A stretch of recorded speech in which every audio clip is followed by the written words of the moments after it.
Do you know the name Adol Christian? Ah, Adol Christian. He was a swordsman and adventurer born over 1,000 years ago in a small mountain village in the northeastern Europe. From his boyhood days to his final years, he surrendered each and every moment of his life to fate, always looking for a new adventure. Tales of his exploits can be found in the histories of almost every world culture, though interpretations do vary quite wildly. For every record that identifies him as a just and virtuous hero, there is another that brands him an emissary of chaos and disorder. Were these divergent accounts the only references available, it would be most difficult to paint an accurate picture of the man. Fortunately, there are other, far more reliable sources of information on the life and times of Adol Christian. I speak, of course, of his own personal travelogues, which number well over 100.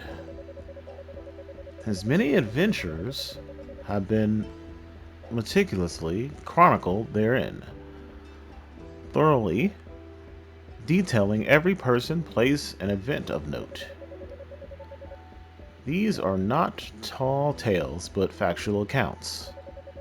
Each volume is comprised of a simple, honest narrative with an emotional detachment that welcomes personal interpretation. Yet, despite Adol's dry and humble candor, all who read of these brave new worlds come away from the experience deeply affected.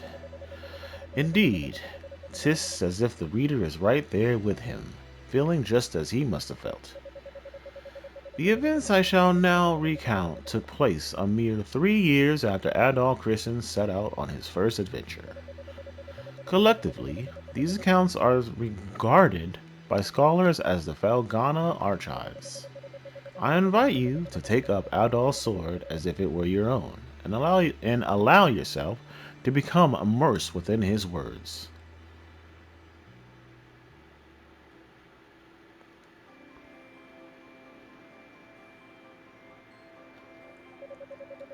Our story begins with two travelers standing atop a hill overlooking the ocean. As they stood, the breeze from Siena Bay washed over them, bringing with it the salty scents of the sea. These sights and sounds and smells all mixed together to create a sense of wonderment, reinvigorating their traveled, wearied hearts.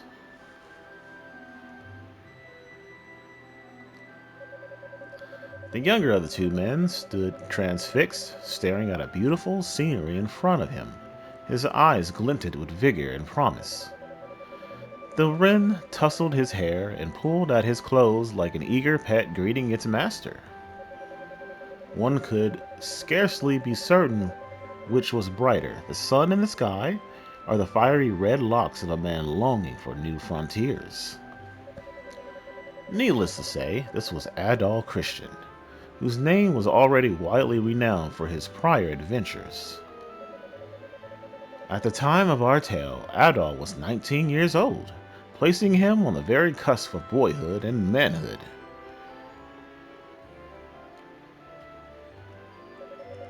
His traveling companion was notably older in appearance. He was a buff, burly man with impossible muscles, around the age of 24 or 25. This was, of course, the former thief Dogi, the wall crusher. Adol's life was once saved by Dogi, and the two of them became inseparable ever since.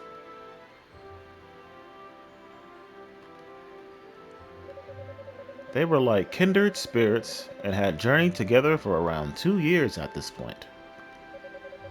One might call them wanderers, for they would go anywhere together on the slightest whim, just to see what destiny had in store. Until a certain chance encounter, however, neither of them had ever even considered returning to Dogi's homeland.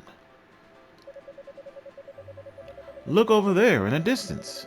You can see Felghana from here, Dogi exclaimed. He was pointing past the shore over the ocean. Adolf fixed his eyes on the horizon, where he saw a vague outline of Dogi's birthplace. It seemed far, but still well within reach.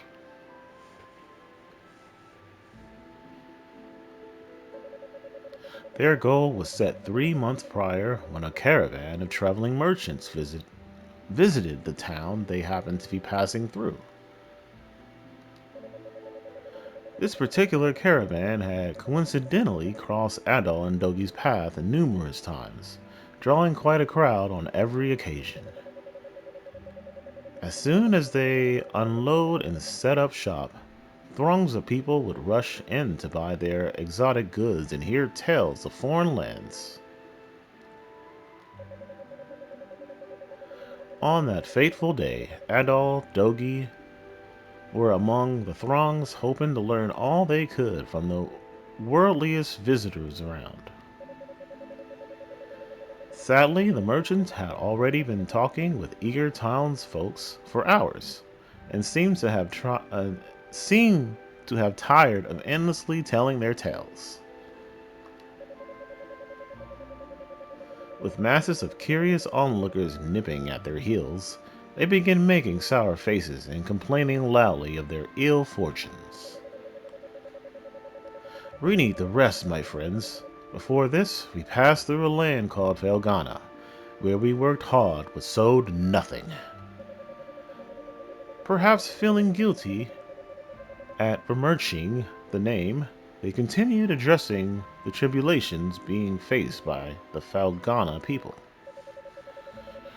Apparently, through strange weather and afflictions of unknown cause, production of crops had reached an all-time low.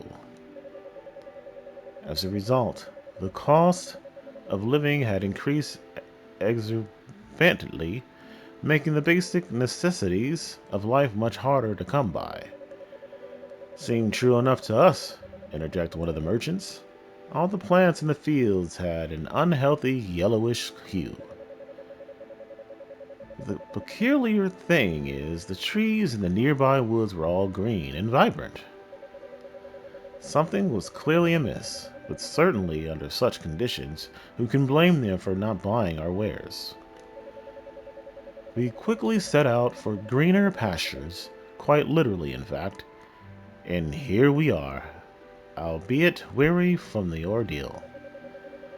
As the merchants recovered from their bout of indiscretion, they moved on to another topic, but Dogi did not. He was clearly perturbed. Adol did not notice this change in Dogi's countenance. However, he had become wholly preoccupied by the merchant's further tales.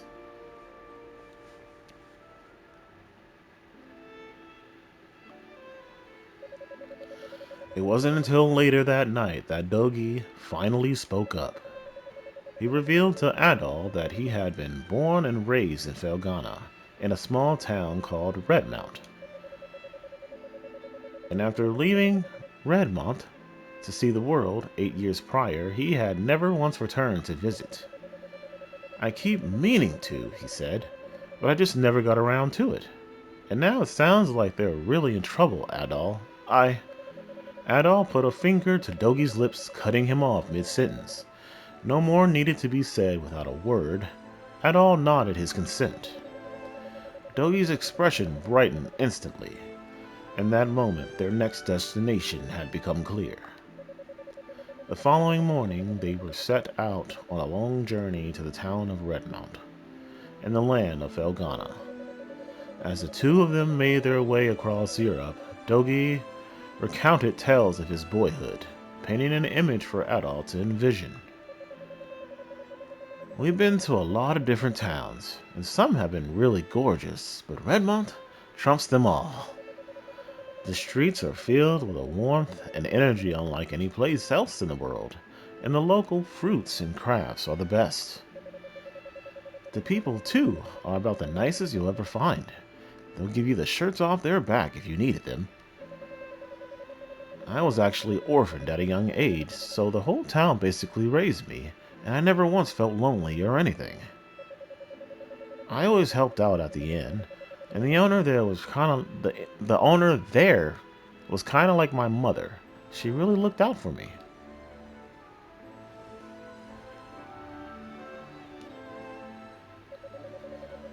I was a bit of a menace, though. Not too surprising, huh? I always go out and cause trouble and drag all my friends into it. It's all coming back to me. The blacksmith, Adonis, the shopkeeper, Cynthia, and the stuttered children at the mayor's house. Man, they were little brats like me when I left. Hard to imagine them all grown up. I have to make sure I stop and say hi. After a brief pause, Dougie added one last comment. You know, looking back, I'm really lucky to know all the people I know. You included, Adol. Adol felt the same way and nodded his response to Dougie's compliment. A modest smile stretched across his face.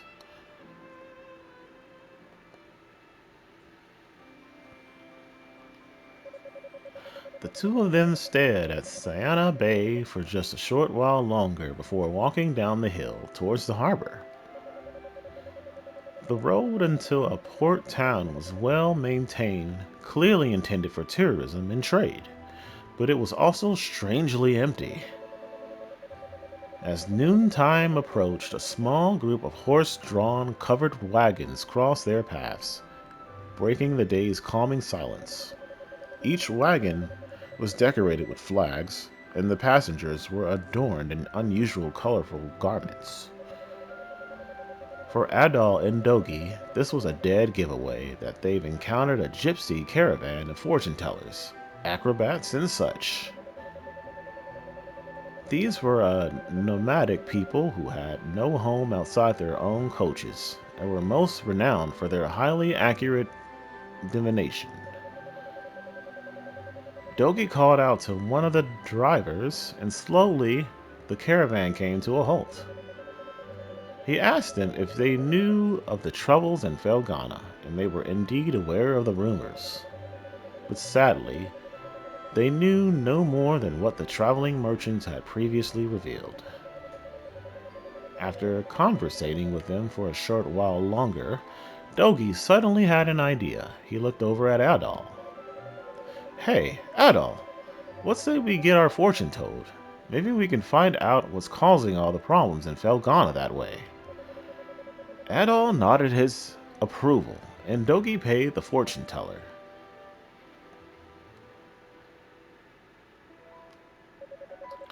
She was a beautiful young woman with smooth, glossy black hair that trembled all the way to the small of her back. Without a word, she took a table from the back of her coach, placed it along the roadside, and centered a crystal ball upon it. She then laid her hands on the ball and stared intently into its depths. And in no time at all, it became clear that the fortune teller had borne witness to something most unholy therein. As Adol, Dogi, and the other gypsies watched, her face gradually drained of color, and her eyes widened with panic.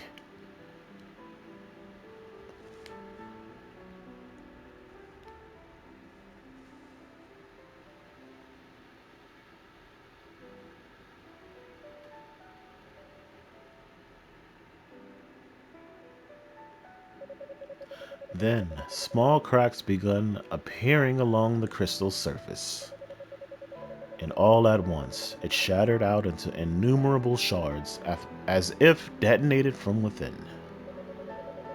The fortune teller staggered back from the impact, looking like someone had punched her in the face, and then she collapsed in a heap upon the ground. Instantly, the other gypsies rushed to her aid, administering to her wounds. It took little time for her to regain consciousness. But even back in the safety of the caravan, far from danger, she would not say one word about the horrors she had witnessed. Each time the subject was broached, her face would contort an expression of pure, uncontrollable, almost primal terror. She would not even speak of other topics. She simply said nothing at all for several minutes. Then she gestured for one of the acrobats to come over and whispered a few words to him. Although loud enough for Adol and Dogi to hear, it was not their language she spoke. The acrobat nodded and approached Dogi. Whatever the fortune teller had seen, it could not be put into words, lest it bring forth a cataclysm beyond imagining, he said. All he could add to this explanation was that Adol and Dogi should stay out of Felghana, and he quite vehemently stressed this point. But to this, Adol would not nod his consent. He had known from the start that this was no mere vacation, and had no intention of abandoning his journey out of fear alone.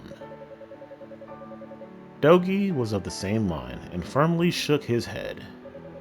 The acrobat sighed, knowing he could no more convince these two to stay behind than convince a mountain to stroll away. He returned their money, then joined the rest of the caravan, and bowing in polite farewell, the group then made an overly hasty retreat.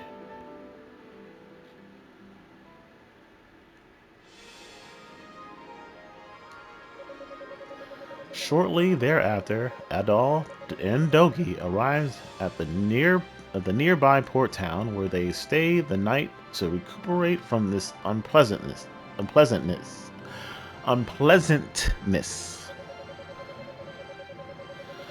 The next morning, they chartered a small boat and set off, never looking back, and before long their destination had come into view.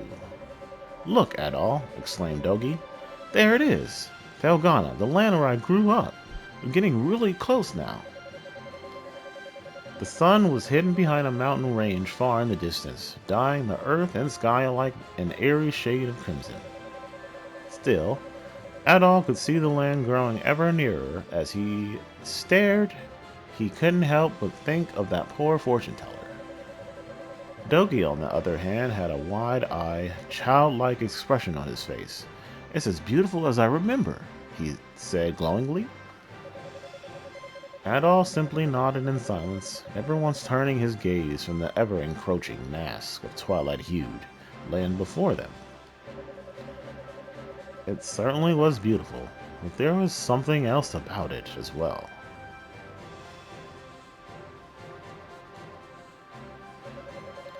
Adol had a premonition of sorts. Not all at once, mind you. It was more of a slow realization dawning on him bit by bit, as the boat carried them closer and closer. It felt as if something sinister awaited them in Felghana, and the more Adol stared, the more threatening this new frontier seemed. "Almost there. Just another hop, skip, and a jump, Adol." As Dogi spoke these words, he began rowing the boat more furiously. It almost seemed to Adol that he was giving chase to his boyhood.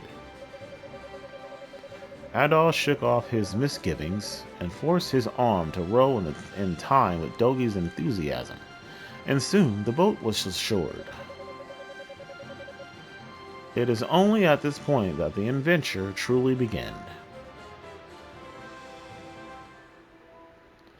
And that is the prologue to Ease, Memoire, The Oath, and Felghana.